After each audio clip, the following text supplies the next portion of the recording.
Good evening, everyone. How's everyone? Good, thanks.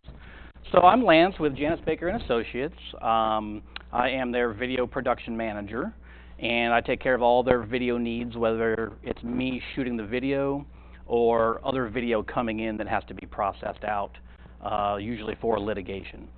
So Janice Baker and Associates, do you guys know them? You've heard of them? I know at least somebody over here has. Do you guys know them pretty well? So they've been around a lot of years, and now they're Janice, the namesake, her daughter and son run the business. And actually, my friend here, Jimmy, introduced me to them about 3 years ago.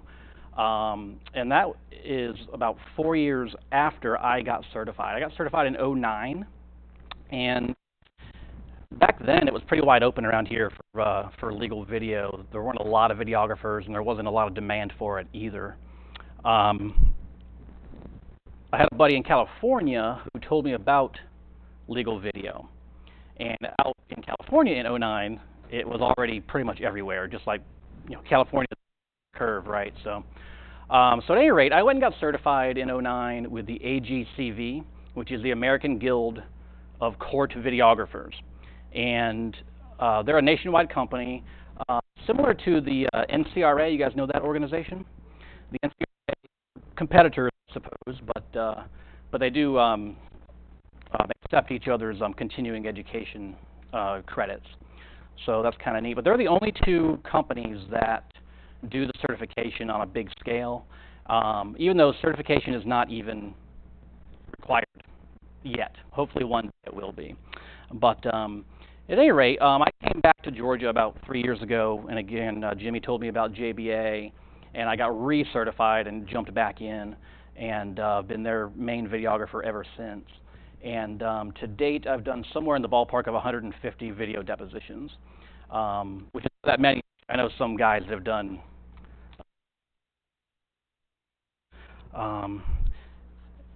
That is enough about me. We can go to the first one.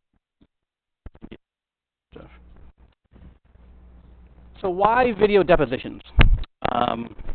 The short answer is it is a visual advantage. Instead of just the written word, you have the spoken word as well as the visual of the witness or the expert or whatnot. And there's a lot more reasons than this, but I just listed a few that are kind of key. Number one, the substitute for live testimony. What that means is doctors and experts and other people for that matter can't always make it to court. So what they do is they get the testimony, they're now out of the loop pretty much, and they just show the video in court. For doctors, time is money, obviously, and for expert witnesses, they're quite expensive. So not only do they charge for the deposition, but they charge a heck of a lot to actually show up in court. So a lot of times with them, it is just the video that ends up being shown in litigation. Preserving testimony, that's a little different. That's it's the sick or dying persons. Was actually the fourth try to get this deponent into the conference room. He did not want to testify. He was ill, but on court order, they finally got him to do it. And then before the trial, he passed away. So they had his testimony, though. They had it preserved for trial, even though he obviously couldn't be there. And the same applies for a sick person. I had one just about 2 weeks ago. The gentleman unfortunately had cancer and was not allowed to travel, so he also had a deposition, and his video will be played in court. Number three, impeachment. That is basically catching somebody in a lie. It's a little tougher with just the written word, except for the very discerning eye, I suppose. But it's a lot better for the jurors, or the judge for that matter, or opposing counsel, to see that person get caught up in a lie. It's very damning. It's very useful, I suppose, for that. So, and it happens. I've seen it in the same deposition, somebody changing their story, and it's on tape. So, it's another good reason. Explanation of a complex subject. Usually it's going to be some kind of physical part that was involved in an accident or whatnot. I had one recently where it was a gaming console that was a knockoff from China, and this local kid had it somehow, I think from the internet. He wasn't supposed to have it, and so they were explaining it and showing it and opening it throughout the deposition, and they actually ended up taking it from him as an exhibit. So the other thing is body parts. A lot of times the doctors will have models of hearts or lungs or joints and things of that nature to really describe to the jury on tape. Video synchronization, are you guys familiar with that process? Anybody? No? All right.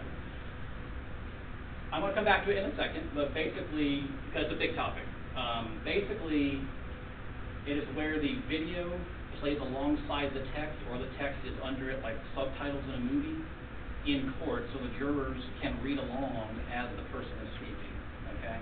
And again, I'll come back to that in more detail in a second, but basically, in litigation, it's very useful, and also you can make presentations, you can edit, you can do redactions, take whole sections out of the transcript, so it's very useful advantage there. And then also number 6, jurors are more likely, especially these days, to stay engaged with video. It really is becoming a video world. Everybody has their screens in front of them all the time, so it's only natural, and you don't want to lose your jurors halfway through just reading, throughout a trial. So there are a lot of other reasons, but basically it's just better to see evidence and hear people than just to read about it a lot of times. So, all right. I'll catch up to you. All right. So are you guys familiar with Federal Rule 30? Yes. No. Okay. Federal Rule 30 is what basically tells us how to do depositions. Especially for videographers, we have a particular section that we go by, but all depositions are ruled by this, okay? So it's really good to familiarize yourself with that rule. Not so much on what you're doing, but just following along with what the lawyers are doing or talking about, and also video. There are certain rules that you have to go by. One is the read-in, or some say the read-on. The read-in is just the introduction, and it has to include the name of the witness, the name of the case, the date, the case number, the location of the deposition. Some of those things are mandated, but what you'll find working with many different videographers is that there are many versions. Okay, I've got one guy that I work with occasionally, a friend of mine outside of the firm. He has one that basically says, "This is the deposition of Joe Smith, please begin." There's no other information I can read on, so technically that could be challenged in court. Most lawyers aren't going to worry about that, they're not going to object to it at the time, but technically that's not the right way to do it, but you'll come across lots of versions of that. The swearing in of the witness, at the end of that read-in, you will be prompted by the videographer to swear in the witness, okay? The very last thing I say in my read-on is at this time the witness may be sworn in, so that's all you have to worry about with that is when to do that. So, agreement to go off the record. All right. It sounds simple, but if there's a lot of colloquy going on, there's a lot of bickering back and forth or arguing with the attorney, and one attorney says, "Go off the record." You're not supposed to go off the record. So you stay on the record, especially during colloquy, until both attorneys agree to go off the record. And as the videographer, you better not go off the record until both, because that can be challenged big time, okay? So I had a case recently, there was 2 attorneys, they really started to go back and forth, and while they're yelling at each other, the opposing counsel, not the hiring attorney, but opposing, looks to me and says, "Go off the record." And I just looked at her, and she kept arguing, and then about 30 seconds later, she goes back at me and says, "Are we off the record?" And she turns around, and I'm just like shaking my head, "No, we're not." And my co-reporter, Mildred Hornblower, if anybody knows her, she's a voice writer, so she's sitting over here going, she's looking at me, like, so she's got a lot more experience than probably anybody, but she was making sure I knew what I was doing as well. So Most of the time, if somebody says let's go off the record and there is not some kind of bickering going on, then it's fine, you go off the record. But if there's definitely a situation, then you have to wait. All right, so I mentioned already, certification is not required, but it is useful. I mean, for like the things I'm talking about, if you just hire a random videographer, and they don't know some of these things, that's when things can get challenged in court, and of course lawyers love that stuff. So, yeah, like I said, it's not required right now, but one day it will. California will probably be the first ones to mandate it, and it's going to start to spread once that happens. So one day it'll be a requirement. So, all right, next. All right, so this is just a example of a room setup. And when you show up to the deposition, the videographer should already be there. Usually we get there about an hour ahead of time, so things are already getting put together. This is a typical setup for me. Long end of the table, or the far end of the table, and you're going to have calling attorney on one side, opposing counsel on the other. We can go to the next one. But when you do first show up, you have the choice. Typically, again, the witness is at the end, and at this point, when the lawyer walks in, he can pick his spot. Or if you walk in, you can pick your spot. And typically, the court reporters want to be close to the witness so they can hear really well. Sometimes they'll be between the taking attorney and the witness, so they're hearing out of both ears. Or sometimes they don't care as long as they're close to the witness. It's really up to you on how your workflow is. If you're a voice writer, then certainly that makes a difference to really get close and hear. This was actually just yesterday in a hotel, and that's actually 6 small tables put together. So if you're ever on one by yourself, like I said, the videographer is going to be there and do this, but if you're at a hotel deposition on your own, then you're often going to have to configure the tables because nobody else is going to do it for you. The hotel people don't know what you're doing. So, and the tables were all spread out, not unlike this front section here. And so I was able to make a conference table just to make it feel at home for the lawyers, I suppose. All right, next slide. This is an example of the short view, I call it. And a lot of times this will be the setup if there's no videographer in the room, okay?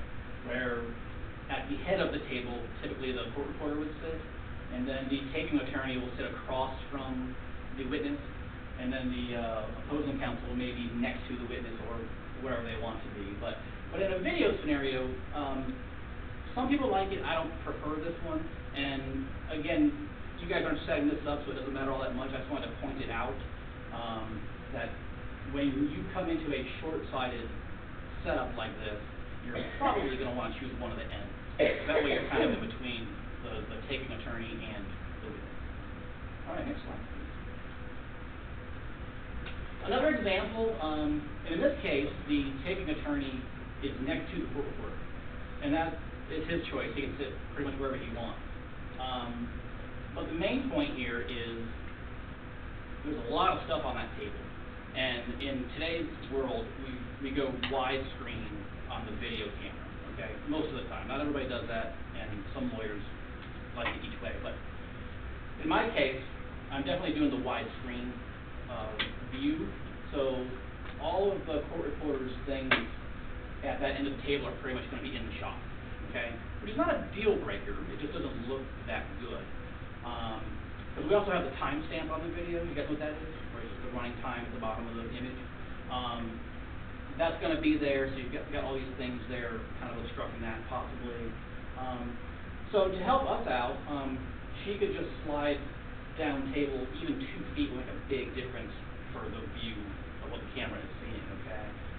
So not only equipment, but beverages and snacks and things of that nature. So just to help us out with that a little bit. And obviously there's plenty of room on that table, so that's all for that one. Next slide, please. And then after all that, this is the reality. This is what happens after about the first 30 minutes of a deposition. So, and you can't always control it, and you can ask them to move stuff, but most of the time they don't really care that much. But as a videographer, as an imaging person, I suppose I like to have somewhat of a nice clean view. But you know, looks like a bomb went off in there. I think that day there was about 10 or 11 people in the room, so it was a pretty big, intense deposition. So next slide. All right, another big topic. Has anybody ever done any kind of video conference, even at home? Skype, for example, or FaceTime, I suppose is a more popular one these days. Well, more and more lawyers are not traveling. On the bigger cases, when you have a big appearance list, which is all the different attorneys involved in the case. Another example, the other day I had 8 people on the appearance list, and there was going to be 4 in the room, and either 3 or 4 by video conference, okay?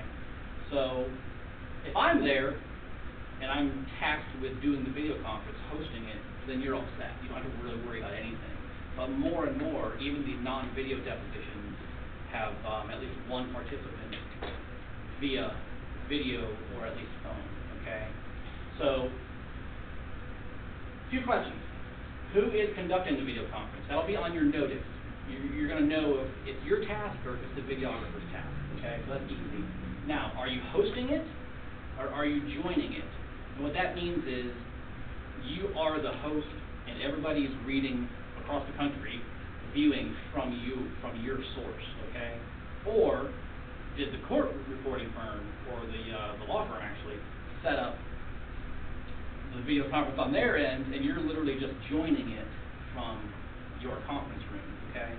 So those are things that you're going to have to learn about eventually. I highly recommend you study up on this because it is very, very common anymore.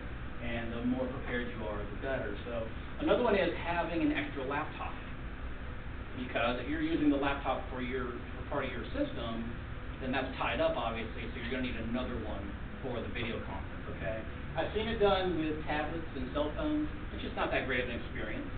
Okay, I skipped a line here, but basically, if you've got a tablet, that can work just fine, but the audio is not going to be that good, and the microphone is not that good.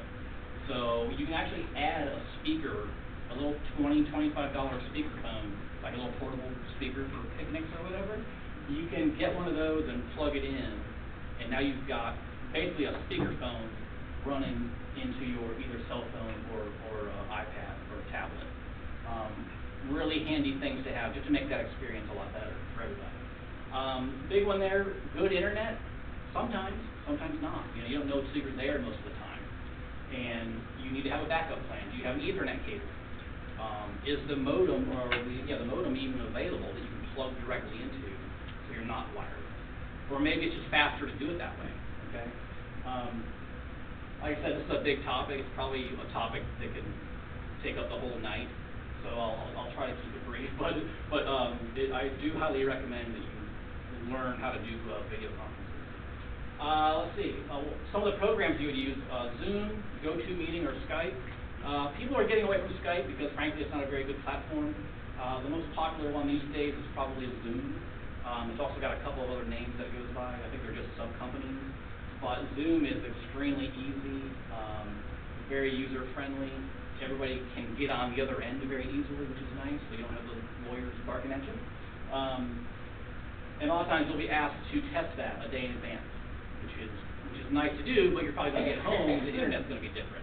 So again, you don't really know what you're getting into until you're into it.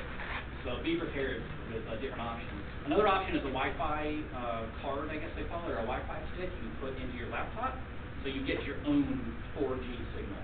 So you're literally traveling with your own internet, right? So those are not cheap. You know, there's a monthly cost for that depending on how much you use them. But you have it. You're solving the problem with that and making all the lawyers happy once again instead of failing at the video conference.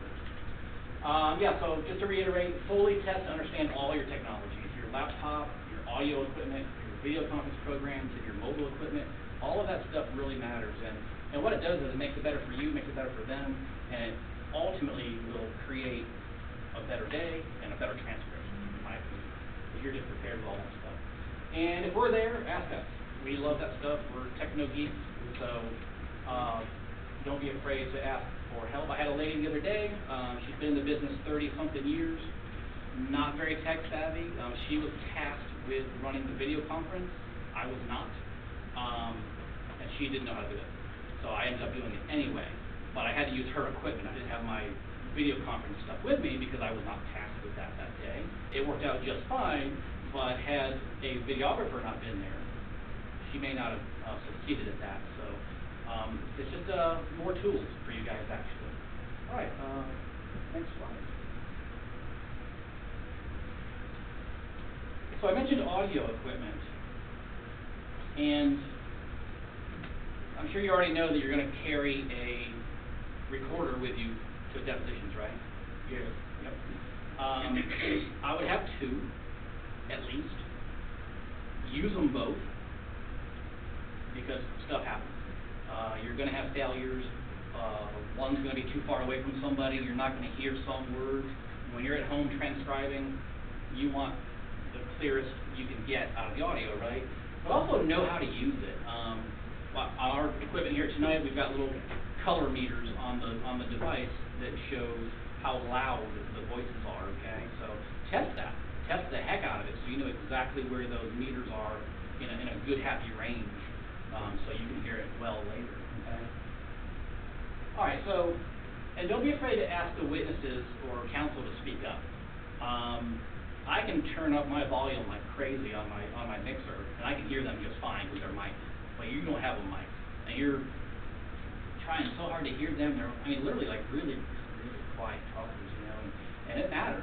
I've had court bars look at me and just put their hands up like they can't hear, and even after they asked them to speak up, you know, 2 or 3 or 4 times, and you have to keep reminding them. Don't be afraid to do that because, again, you need that audio later, so you get every word on paper, right? So we can give you a direct feed. Certain machinery, I know some of the old steno machines, and certainly if you have proper devices on your laptop, I can run a feed straight from my system straight into yours. And then you can have your headphones on, and you can hear it. Instead of the room, all of a sudden you're hearing my feed that's plenty loud as you want it to be, okay? I do that. I'm going to suppose that most videographers don't. I should say most. I should say some probably don't. I carry a lot of equipment because I come from a photography background.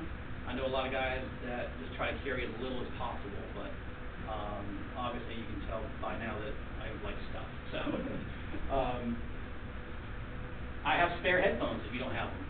We can do it that way too. I can just run headphones straight from my system. Or if you want, have your own. Carry your own headphones, carry your own mini phono cable that can run from my system to yours so you can hear it, okay? It doesn't happen every day like that, but it comes in handy when you do need it. It's just good to have. Help us as well. I've had many times where somebody's mic was about to fall off and I didn't catch it. But the court reporter's over here going, you know, pointing, saying, I'm like, okay, I gotta fix that real quick, you know. I did, again, save the audio. I've had it where the papers were covering up a table mic. Same thing. I didn't see it. She did. Help me out, okay? So help each other out with that. Again, test and know your digital recorder like crazy. Just really get to know that stuff. And then audio after the fact for on-site download or Dropbox or a similar software or platform.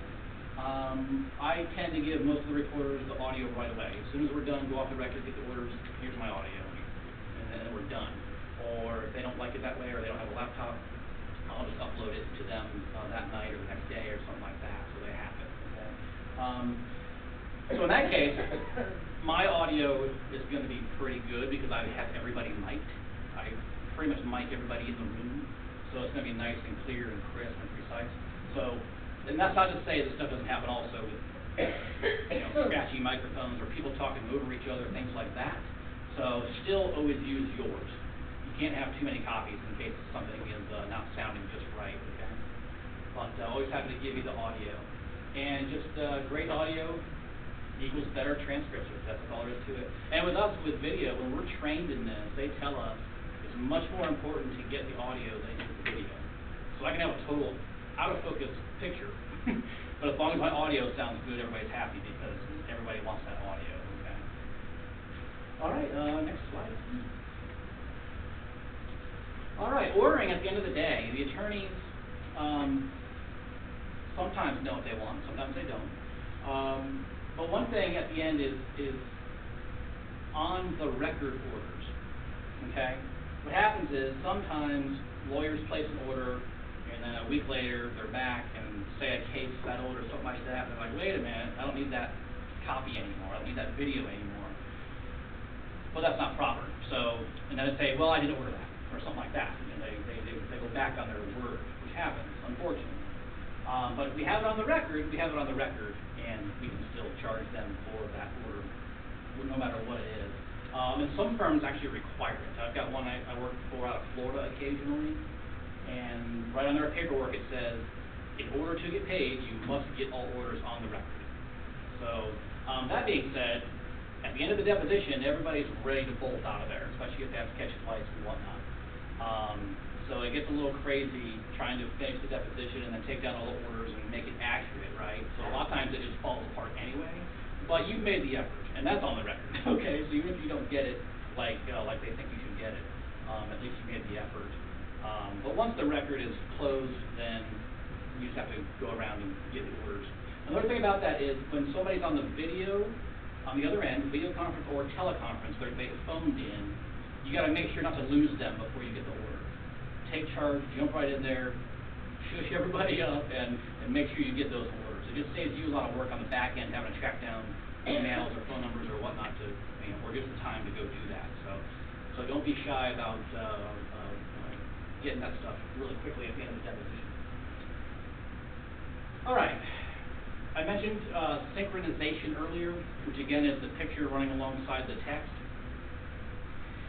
If I get an order for synchronization, then I need the transcript from you, okay? What that means is, once you finally get it transcribed, and you're kicking out the format that you kick out. You guys familiar with the ASCII files and the TXT files and all that, the text files? Anybody not? Yes? Okay. So anyway, basically, we need the text file or the ASCII. There's also a PRN file where I can send that to the syncer or put into my software that will sync up word for word with the video. So it's exactly running at the same time.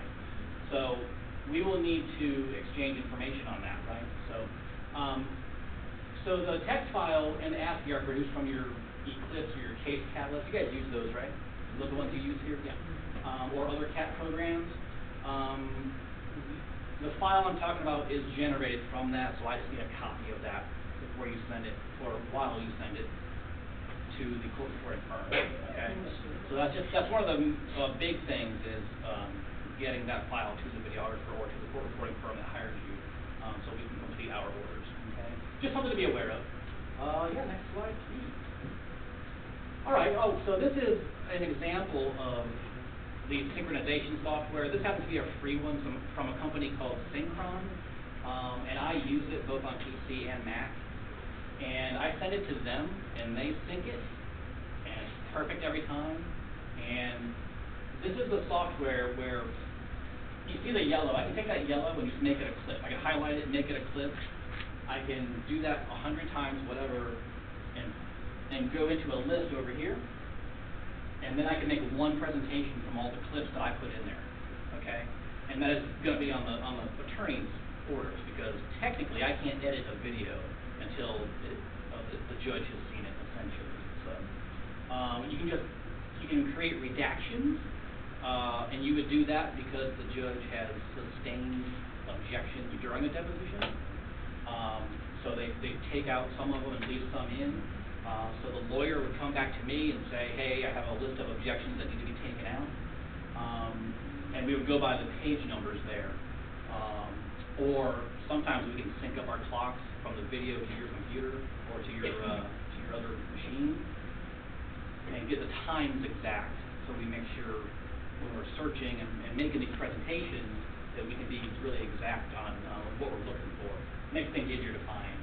So anyway, once you've done all that, you can just kick out a new MPEG-4 or whatever, make it into a new video, and then the lawyer or the lawyer's litigation folks can just play it on a screen or whatever right in court. okay, for the jury to see. So synchronization is a big deal. That's become a really big item of late. And but again, just as far as you're concerned, you would just be sending us a copy of the transcript. So, next one.